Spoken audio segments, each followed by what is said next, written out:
എല്ലാവർക്കും നമസ്കാരം.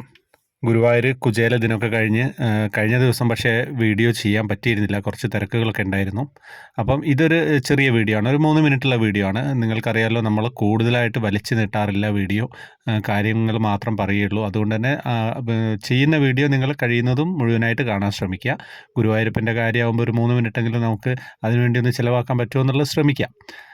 ലൈക്ക് ചെയ്ത് കാണുക, കമൻറ്റ് ചെയ്യുക. പറ്റുമെങ്കിൽ ഗ്രൂപ്പുകളിലേക്കൊക്കെ ഒന്ന് ഷെയർ ചെയ്യുക. അപ്പം ഇന്ന് വെള്ളിയാഴ്ചയാണ്. ചൊവ്വാഴ്ച ദിവസങ്ങളിൽ സാധാരണ തിരക്ക് കുറയുമെന്നൊക്കെയാണ് പറയാറ്. പക്ഷേ വലിയ തിരക്ക് കുറവൊന്നുമില്ല.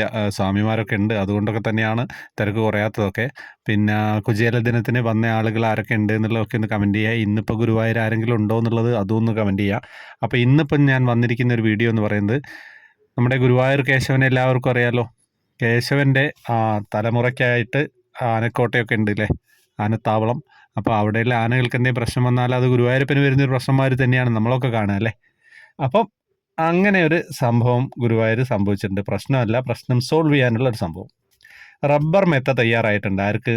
നന്ദിനി എന്ന ആനയ്ക്ക് വിശ്രമിക്കാൻ വേണ്ടിയിട്ട്. ഗുരുവായൂർ ദേവസ്വത്തിലെ പിടിയാന നന്ദിനിയുടെ ഉറക്കം ഇന്നു മുതൽ റബ്ബർ മെത്തയിലാണ്. ആനത്താവളത്തിലെ നന്ദിനിയുടെ കെട്ടുതറയിൽ പൂർണ്ണമായിട്ടും റബ്ബർ മെത്ത വിരിച്ചു. കോൺക്രീറ്റ് തിട്ടയും ഉയർത്തിയിട്ടുണ്ട്. നന്ദിനിക്ക് ഇനി ചാരാം ചരിയാം, മനസ്സിനിഷ്ടമായ രീതിയിൽ കിടക്കാം. പാദരോഗത്തിൽ നിന്ന് രക്ഷ നേടാൻ വേണ്ടിയിട്ടാണ് റബ്ബർ മെത്ത ഒരുക്കിയത്. പാദരോഗമുള്ള ദേവസ്വത്തിലെ ആനകൾക്കെല്ലാം റബ്ബർ മെത്ത ഒരുക്കുന്നതിന് മുന്നോടിയായാണ് നന്ദിനിക്ക് ഈ സൗകര്യം ഏർപ്പെടുത്തിയത്. എന്താ മനോഹരമായിട്ടാണല്ലേ. ഗുരുവായൂർ ആനക്കോട്ടയിൽ നല്ല രീതിയിൽ തന്നെയാണ് നോക്കുന്നത്.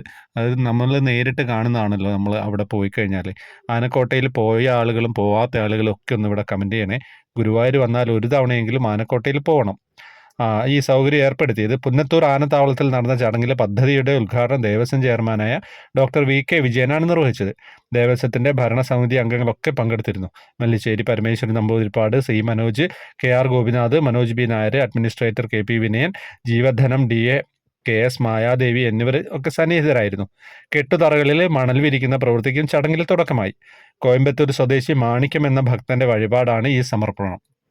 അതും ഒരു വഴിപാടായിട്ടാണ് സമർപ്പണം. അപ്പോൾ നമുക്ക് ഇഷ്ടമുള്ള കാര്യങ്ങളൊക്കെ നമുക്ക് പൈസ ഉള്ളവർക്ക് പൈസയുള്ള രീതിയിൽ സമർപ്പിക്കാം, ഇല്ലാത്തവർക്ക് ചെറിയ രീതിയിൽ സമർപ്പിക്കാം. എന്ത് തന്നെയായാലും ഗുരുവായൂരാണല്ലോ. അപ്പോൾ സന്തോഷമായിട്ടാണ് നമ്മൾ കൊടുക്കുക അല്ലേ. അപ്പം നിങ്ങൾ പറഞ്ഞ മാതിരി നല്ലൊരു ദിവസം ആശംസിക്കുന്നു. വേറെ എന്തൊക്കെ വിശേഷങ്ങൾ എന്തൊക്കെ ഉണ്ട് കമൻറ്റിലൊക്കെ പറയാം കേട്ടോ. ഗുരുവായൂരപ്പനുമായിട്ട് ബന്ധപ്പെട്ടതാണെങ്കിൽ അത്രയും സന്തോഷം. നമുക്ക് വിശദമായിട്ടുള്ള കമൻറ്റുകളൊക്കെ നിങ്ങളുടെ അനുഭവങ്ങളാണെങ്കിൽ നമ്മളതിൽ വീഡിയോയിലൂടെ വായിക്കുന്നതാണ്. ഭക്തരെയൊക്കെ കേൾപ്പിക്കാമല്ലോ. നമുക്ക് ഗുരുവായൂരപ്പൻ്റെ അനുഭവമുള്ള ആളുകൾ പറ്റുന്നതും എഴുതാൻ ശ്രമിക്കുക. നമ്മളത് തീർച്ചയായിട്ടും വായിക്കാൻ ശ്രമിക്കുന്നതാണ്. ഹരേ കൃഷ്ണ.